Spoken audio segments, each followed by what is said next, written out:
નમસ્કાર વિદ્યાર્થી મિત્રો, આજે લેક્ચર નંબર 5 ની અંદર આપણે એક નવો ટોપિક ભણવા જઈ રહ્યા છીએ જેનું નામ છે દ્રવ્યમાન કેન્દ્રની ગતિ. હવે દ્રવ્યમાન કેન્દ્ર એ સ્થિર હોય ત્યારે આપણે એનો અભ્યાસ એ આગળના લેક્ચરમાં કર્યો કે દ્રવ્યમાન કેન્દ્રનું સ્થાન એક પરિમાણમાં, દ્વિપરિમાણમાં અને ત્રિપરિમાણમાં. પણ હવે એ દ્રવ્યમાન કેન્દ્ર જો ગતિ કરતું હોય તો એ કેવી રીતે ગતિ કરે, એનો વેગ, પ્રવેગ, બળ વગેરેની ચર્ચા આપણે આજના લેક્ચરમાં કરવાના છે. તો એના માટે સૌપ્રથમ આપણે ટોપિકનું નામ 7.3 ટેક્સ્ટની અંદર અને દ્રવ્યમાન કેન્દ્રની ગતિ, motion of CM, centre of માસ એટલે કે દ્રવ્યમાન કેન્દ્ર. હવે આને સમજવા સૌપ્રથમ આપણે આગળના લેક્ચરમાં જે ભણી ગયા એનું રિપીટેશન થોડું કરીએ કે માની લો કે આ કોઈ n કણોનું તંત્ર છે. આ પ્રથમ કણ, આ દ્વિતીય, તૃતીય, ચતુર્થ અને આ n કણોનું આ તંત્ર છે ધારી લો. અને એનું દ્રવ્યમાન કેન્દ્ર એટલે કે આનું બધું જ દળ અહીંયા કેન્દ્રિત થયું છે, અહીંયા cm, જેને cm વડે દર્શાવ્યું છે. હવે જો અહીંયા અક્ષની કલ્પના કરવામાં આવે x, y અને z, જો આવી અક્ષની કલ્પના કરીએ ત્રિપરિમાણીય અને આ એનું ઉગમ બિંદુ હોય અને જો ઉગમ બિંદુની સાપેક્ષમાં આ પ્રથમ કણ એનું સ્થાન એને r1 સદિશ વડે દર્શાવવામાં આવે, બીજા કણના સ્થાનને r2 સદિશ વડે દર્શાવવામાં આવે, ત્રીજા કણના સ્થાનને r3 સદિશ, r4 સદિશ અને nમા કણના સ્થાનને rn સદિશ વડે દર્શાવવામાં આવે, તો આ તંત્રનું દ્રવ્યમાન કેન્દ્ર એ એવું બિંદુ હશે કે જેનો સ્થાન સદિશ એ જો કેપિટલ R વડે દર્શાવવામાં આવે તો આ સદિશ R એટલે કે દ્રવ્યમાન કેન્દ્રનો સ્થાન સદિશ એ ગયા લેક્ચરમાં આપણે ભણી ગયા હતા કે પ્રથમ કણનું દળ, ધારો કે આનું દળ m1 હોય, m2, m3, m4 અને mn, તો પ્રથમ કણનું દળ ગુણ્યા પ્રથમ કણનો સ્થાન સદિશ પ્લસ બીજા કણનું દળ બીજા કણનો સ્થાન સદિશ અને અપ ટુ n કણો હોય તો mn ઇન્ટુ rn સદિશ ભાગ્યા પ્રત્યેક કણના દળનો સરવાળો. આ સૂત્રથી તમે પરિચિત છો. આને શોર્ટમાં લખવું હોય તો sigma mi ri upon sigma mi આવું લખી શકાય. હવે આ જે દળનો સરવાળો છે એને કહેવાય કે તંત્રનું કુળ દળ. આ n કણોનું તંત્ર છે એટલે કે અહીંયા m1 plus m2 up to mn એને કહેવાય કેપિટલ M. કેપિટલ M એટલે તંત્રનું કુલ દળ.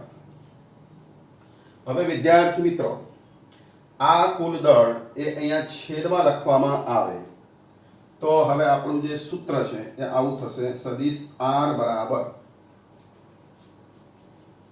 m1r1 સદિશ પ્લસ m2r2 સદિશ અપ ટુ mnrn સદિશ ભાગ્યા કેપિટલ M. હવે આ કેપિટલ M એને ડાબી બાજુ ગુણાકારમાં લઈ જઈએ એટલે કે આ કુલ દળને ગુણાકારમાં લઈ જઈએ તો સૂત્ર થશે કુલ દળ ગુણ્યા સદિશ R. R એ સદિશ એટલે દ્રવ્યમાન કેન્દ્રનું સ્થાન દર્શાવે છે. તો કુલ દળ ગુણ્યા દ્રવ્યમાન કેન્દ્રનું સ્થાન બરાબર m1r1 સદિશ પ્લસ m2r2 સદિશ અપ ટુ mnrn સદિશ. હવે વિદ્યાર્થી મિત્રો, આપણે દ્રવ્યમાન કેન્દ્રની આપણને ગતિમાં રસ છે. ગતિ એટલે વેગ, પ્રવેગ, બળ વગેરે. તો આપણે વેગ શોધવો હોય, દ્રવ્યમાન કેન્દ્રનો મારે વેગ શોધવો છે, તો આ બધા સ્થાન છે અને તમને ખ્યાલ છે કે સ્થાનનું વિકલન કરો એટલે કે સ્થાનાંતરનું વિકલન કરો સમયની સાપેક્ષે તો વેગ આવી ભૌતિક રાશિ મળે છે. તો જો આ સમીકરણનું વિકલન કરવામાં આવે તો આપણને વેગનું સમીકરણ મળે, પરંતુ અહીંયા દળ ગુણાકારમાં છે તો દળને આપણે અચળ ધારીશું સમયની સાપેક્ષે. તો આપણે વેગનું સૂત્ર મેળવી શકીશું. તો અહીંયા દળ અચળ છે તેમ ધારી એટલે કે પ્રત્યેક કણનું દળ અચળ છે તેમ ધારી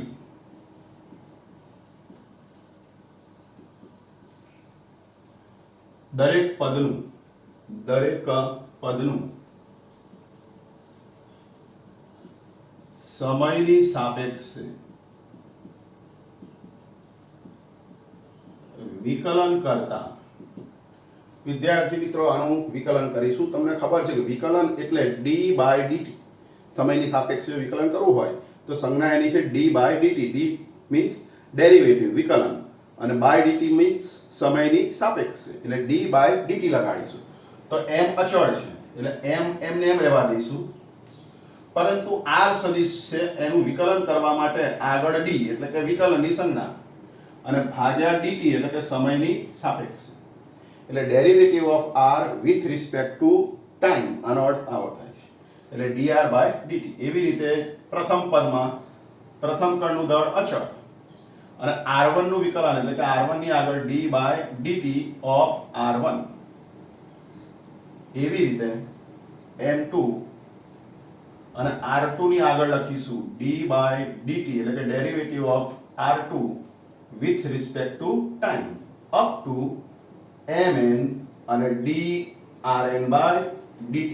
n માં કણનું વિકલન, સ્થાનનું વિકલન સમયની સાપેક્ષે. હવે તમને વિદ્યાર્થી મિત્રો ખ્યાલ છે કે અહીંયા dr1/dt એનો અર્થ થશે કે સ્થાનાંતરનું સમયની સાપેક્ષે વિકલન.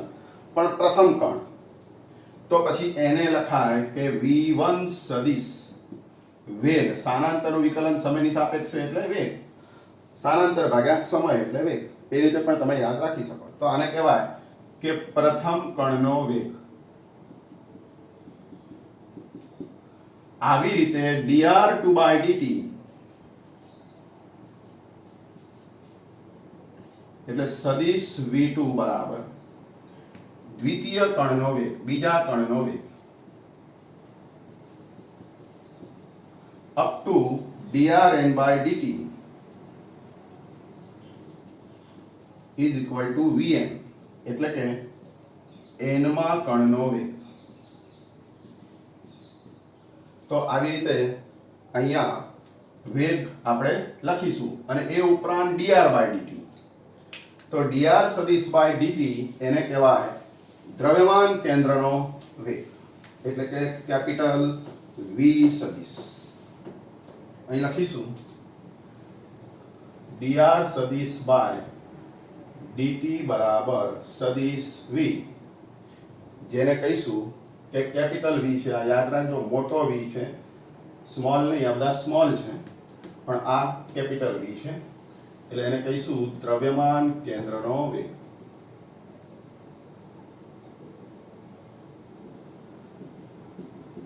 તો વિદ્યાર્થી મિત્રો આ બધા જ પદો આ સૂત્રમાં મૂકતા m ઇન્ટુ v સદિશ કેપિટલ V યાદ રાખજો ઇઝ ઇક્વલ ટુ અહીંયા કેપિટલ V, અહીંયા v1 v2 v3 એટલે કે m1 ગુણ્યા v1 પ્લસ m2 ગુણ્યા v2 અપ ટુ mn ગુણ્યા vn.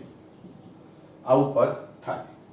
તો વિદ્યાર્થી મિત્રો તમને ખ્યાલ આવી ગયો હશે કે દ્રવ્યમાન કેન્દ્રનો વેગ દળ ગુણ્યા કુલ દળ ગુણ્યા દ્રવ્યમાન કેન્દ્રનો વેગ એ પ્રત્યેક કણનું દળ અને પ્રત્યેક કણના વેગના ગુણાકારના સરવાળા બરાબર હોય છે. તો વિદ્યાર્થી મિત્રો તમને ખ્યાલ આવી ગયો હશે. હવે આપણો પ્રશ્ન છે કે પ્રવેગ શોધવો છે. દ્રવ્યમાન કેન્દ્રનો આ વેગ કહેવાય. હવે મારે પ્રવેગ શોધવો હોય તો આનું ફરીથી વિકલન કરીશું સમયની સાપેક્ષે. જેમ અહીંયા કર્યું એવી રીતે દળ અચળ છે તેમ ધારીને. તો ફરીથી અહીંયા લખીશું કે દળ અચળ છે તેમ ધારી પ્રત્યેક પદનું સમયની સાપેક્ષે વિકલન કરતા.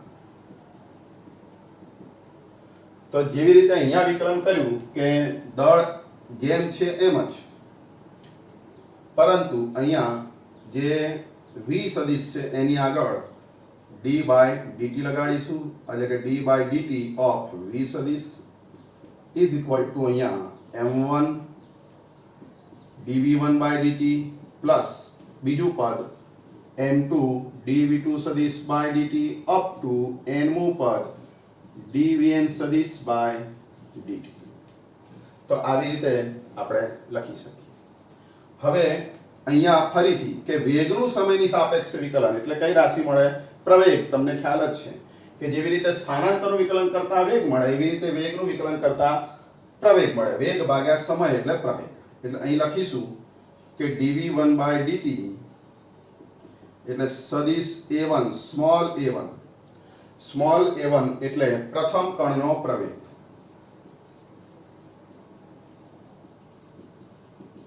એવી રીતે dv2 બાય dt એટલે દ્વિતીય કણનો પ્રવેગ, અને છેલ્લું પદ dvn બાય dt એટલે an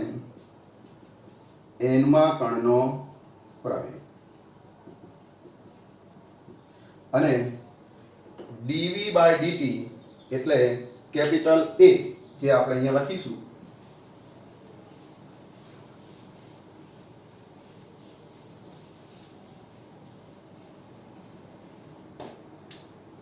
અહીંયા dv by dt capital V by dt એટલે સદિશ A જેને કહીશું એટલે કે સોરી કેપિટલ A, આને કેપિટલ A નામ આપીશું. દ્રવ્યમાન કેન્દ્રનો પ્રવેગ છે એવું બતાવવા કેપિટલ A છે. આ હીરો છે, કેન્દ્ર છે, મેઇન છે, એટલે આપણે આને કેપિટલ A નામ આપીશું. તો આને નામ લખીશું દ્રવ્યમાન કેન્દ્રનો પ્રવેગ.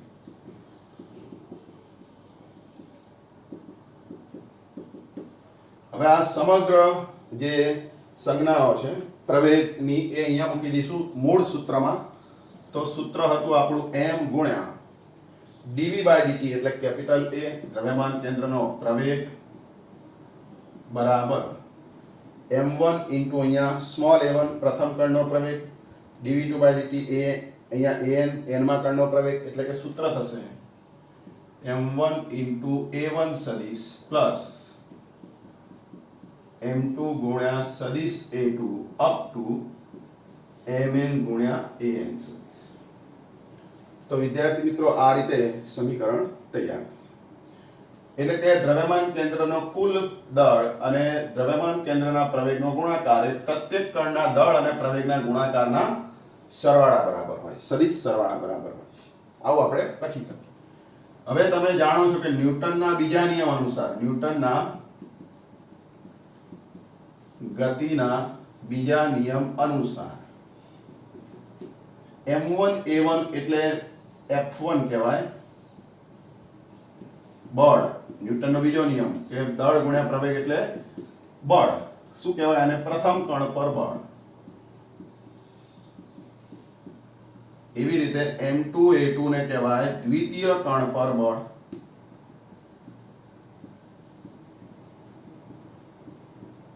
અને mn an ને કહેવાય કે fn એટલે n માં કણ પર બળ. તો હવે આ સમીકરણ મારે લખવું હોય તો કેવી રીતે લખાય? તો કે n ઇન્ટુ સદિશ a બરાબર પ્રથમ કણ પર બળ f1 સદિશ, દ્વિતીય કણ પર બળ f2 સદિશ, n માં કણ પર બળ fn સદિશ, અને આને આપણે સમીકરણ નંબર 1 આપીશું. તો વિદ્યાર્થી મિત્રો પરીક્ષાની અંદર એમ પૂછાય કે દ્રવ્યમાન કેન્દ્રનું સ્થાન એના સૂત્ર પરથી દ્રવ્યમાન કેન્દ્ર પર લાગતા બળનું સૂત્ર તારો. તમારે આ સૂત્ર મેળવવાનું. કઈ રીતે? પહેલા RCM થી એટલે કે R સદિશથી શરૂઆત કરવાની, અને એનામાં દળને ગુણાકારમાં લઈ જઈને એનું વિકલન કરવાનું સમયની સાપેક્ષે એટલે વેગનું સૂત્ર મળે. વેગનું પાછું ફરીથી સમયની સાપેક્ષે વિકલન કરો એટલે તમને આવું પ્રવેગનું સૂત્ર મળે. અને ન્યૂટનના બીજા નિયમનો ઉપયોગ કરીને એને F લખતા આપણને આ સૂત્ર મળે છે, બળનું સૂત્ર. તો આ સૂત્ર એવું દર્શાવે છે કે તંત્રનું કુલ દળ અને દ્રવ્યમાન કેન્દ્રના પ્રવેગનો ગુણાકાર એ કણોના તંત્ર પર લાગતા એટલે કે દરેક કણ પર લાગતા બળોના સદિશ સરવાળા જેટલું હોય છે. તો આ રીતે આપણે આને યાદ રાખીશું. હવે આ બળની અહીંયા આપણે વાત કરીએ છીએ તો જે કણ હોય પદાર્થની અંદર, તંત્રની અંદર, તો તંત્રની અંદર જે કણો હોય છે એ કણ પર જે બળ હોય છે એ બળ બે પ્રકારના હોય છે. એટલે કે આ પ્રત્યેક બળ એ બે પ્રકારનું હોય છે, એક બાહ્ય બળ અને આંતરિક બળ. તો હવે આ બળ છે એ બાહ્ય બળ અને આંતરિક બળનો સરવાળો છે. એવી રીતે આ બળ પણ બાહ્ય બળ અને આંતરિક બળનો સરવાળો છે. તો હવે આપણે આ બધા જ બળોનો સરવાળો કરીએ તો કયું બળ મળે એ આપણે સમજીશું. એટલે કે બળોના પ્રકાર સમજીશું.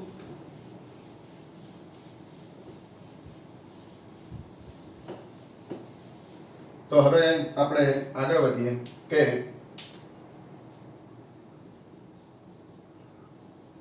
કણોના તંત્રમાં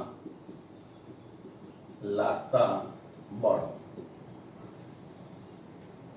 હવે આ બળ એ બે પ્રકારનું હોય છે. એ સમજવા પહેલા આપણે લખી નાખીએ કે એક બાહ્ય બળ એટલે કે બાહ્ય બળો અને આંતરિક બળો, જેને ઇંગ્લિશમાં કહેવાય એક્સટર્નલ ફોર્સ અને આને ઇંગ્લિશમાં કહેવાય ઇન્ટરનલ ફોર્સ. તો વિદ્યાર્થી મિત્રો, બળો બે પ્રકારના હોય છે, એક્સટર્નલ અને ઇન્ટરનલ. હવે આ બળોને સમજવા માની લો કે આ કોઈ એક તંત્ર છે. હવે તંત્ર બે કણોનું આપણે ધારીએ, એના પરથી n કણોનું તમે સમજી શકશો. ધારો કે આ બે કણોનું તંત્ર છે, 1 અને 2. તો આ બે કણોનું તંત્ર, એના પર બહારથી જે બળ લાગતું હશે એ આ પ્રકારનું હશે. આને કહેવાય બાહ્ય બળ. આ F1 અને F2 એટલે આપણે એવું સમજવાનું છે કે બાહ્ય બળ.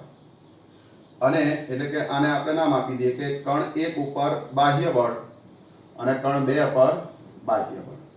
તો આ 1 અને 2 પર આમ બહારથી બળ લાગે, બહારના પદાર્થો દ્વારા આ કણ ઉપર બહારથી આમ બળ લાગશે. પરંતુ આ બંને વચ્ચે આંતરિક બળ, આ બંને વચ્ચે આંતરિક બળ પણ લાગતું હોય છે.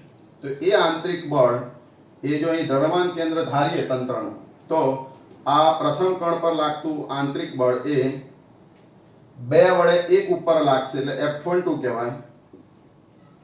અને આ 2 પર 1 વડે લાગતું આંતરિક બળ એ F21 કહેવાય. તો વિદ્યાર્થી મિત્રો, આ બંને આંતરિક બળો છે અને આ બંને બાહ્ય બળો છે, બંને કણો પર લાગતા. હવે આપણને દ્રવ્યમાન કેન્દ્રની ગતિમાં રસ છે, એટલે કે સેન્ટર ઓફ માસની ગતિમાં. તો આ બધા જ બળો જો અહીંયા cm પર દર્શાવીએ, એટલે કે F1 એક્સટર્નલ જો અહીં દર્શાવવામાં આવે મૂલ્ય અને દિશા સહિત, આ F2 એ અહીં દર્શાવીએ,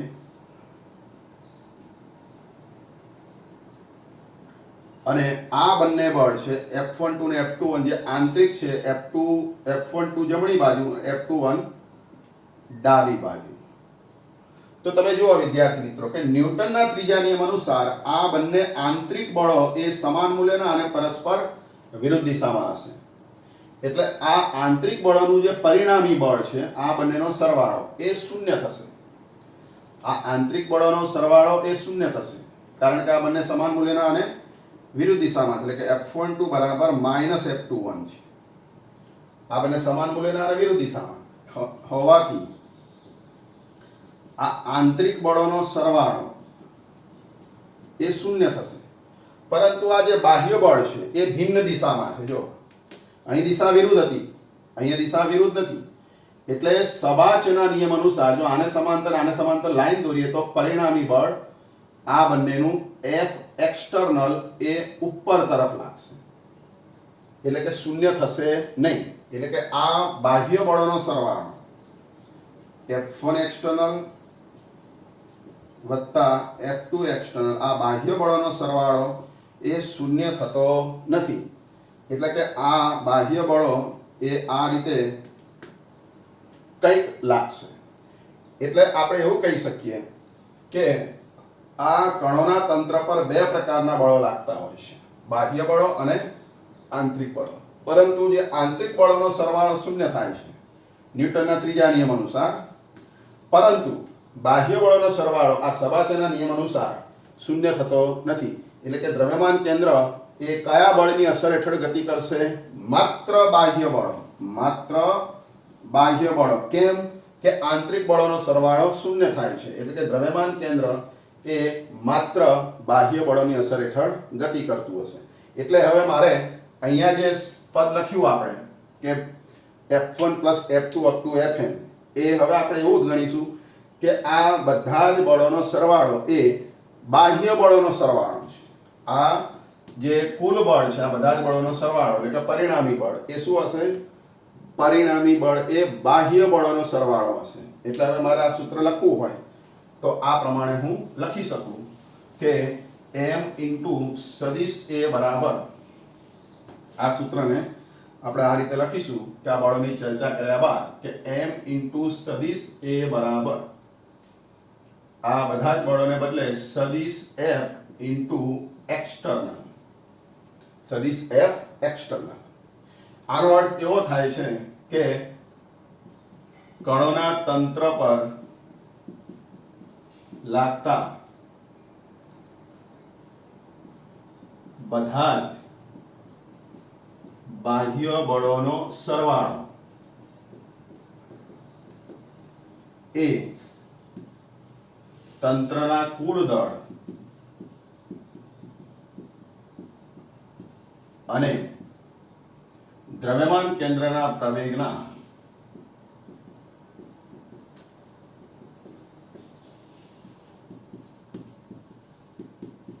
ગુણાકાર જેટલું હોય છે.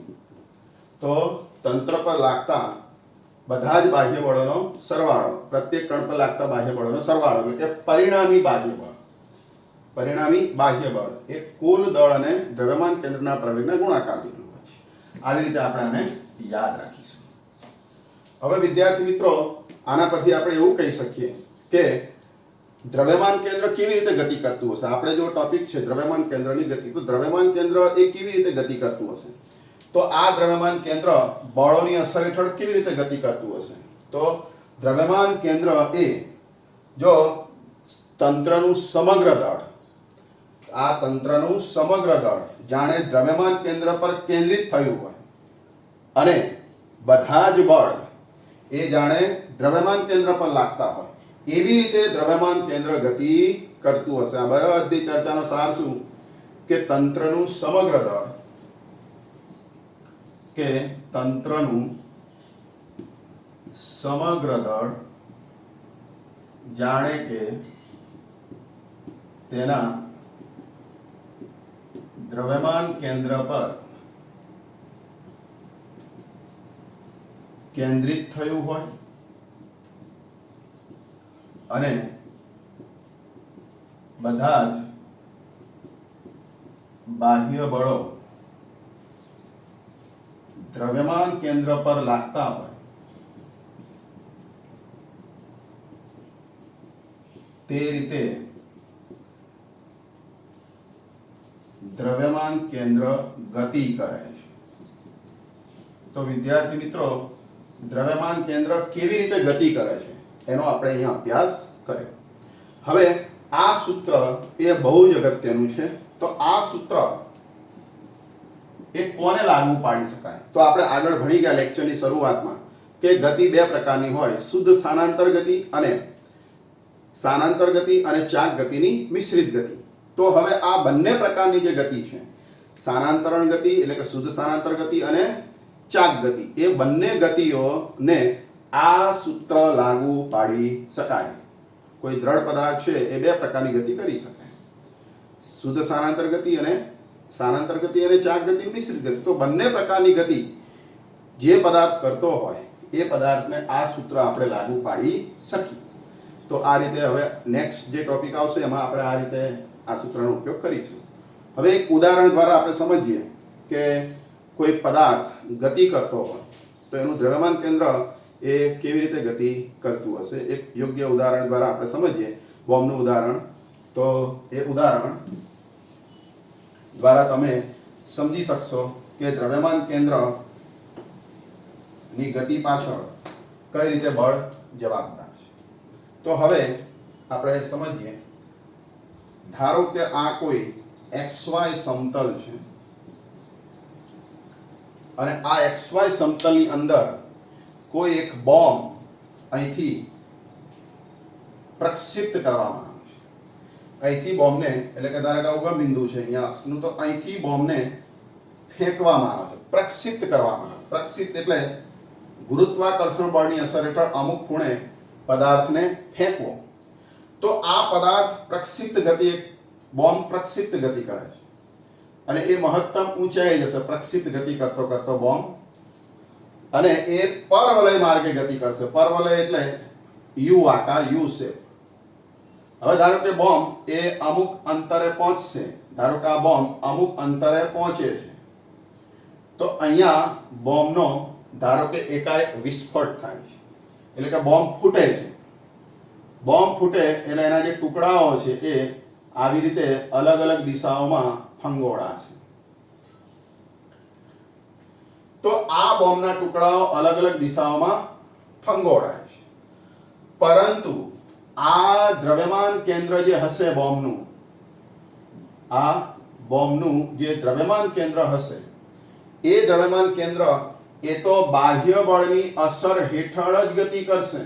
આ તૂટક રેખા તમને દેખાય છે એ એવું દર્શાવે છે કે દ્રવ્યમાન કેન્દ્ર આવા પરવલય માર્ગે જ ગતિ કરશે, એટલે કે CM ની દ્રવ્યમાન કેન્દ્રની ગતિ એ પરવલય માર્ગે ચાલુ રહેશે. અહીંથી બોમ્બ ફેંક્યો તેનો ગતિપથ પરવલય.